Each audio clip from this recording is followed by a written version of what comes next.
రకాల పేరెంట్స్ ఉంటారు. అందులో మొదట రకం అథారిటేరియన్ పేరెంట్స్. వీళ్ళు స్ట్రిక్ట్‌గా, కంట్రోలింగ్‌గా పిల్లలు పెంచాలనుకుంటారు. పిల్లలు చెప్పింది వినరు, ఎమోషనల్‌గా కనెక్ట్ అవ్వరు. పిల్లల్ని హై డిసిప్లిన్‌తో పెంచాలని ఆశిస్తూ ఉంటారు. దానివలన పిల్లల్లో అధిక భయం, తక్కువ ఆత్మవిశ్వాసం కలిగే అవకాశం ఉంది.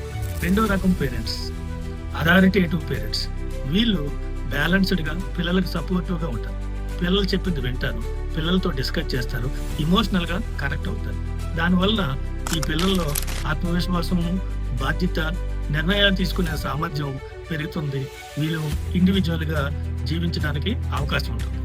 మూడో రకం పేరెంట్స్ పర్మిసివ్ పేరెంట్స్ అంటారు. వీళ్ళు పిల్లల్ని చాలా గారాబంగా పెంచుతారు. ఏది అడిగినా ఓకే అంటారు. క్రమశిక్షణ నేర్పరు, బాధ్యతలు తెలియజేయరు. దానివల్ల పిల్లల్లో మొండితనము, క్రమశిక్షణ లోపము, బాధ్యత లేకుండా ఉండే అవకాశం ఉంటుంది.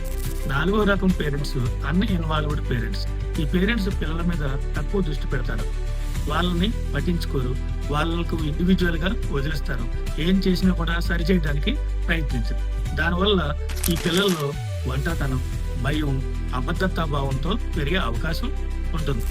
కాబట్టి తల్లిదండ్రులు మీరు గమనించండి, మీరు ఏ రకం పేరెంట్స్ ముందుగా గుర్తించండి. అథారిటేటివ్ పేరెంట్స్ గా మారడానికి ప్రయత్నించండి. మీరు ఏ రకం పేరెంట్స్ కామెంట్ బాక్స్ లో తెలియచేయండి.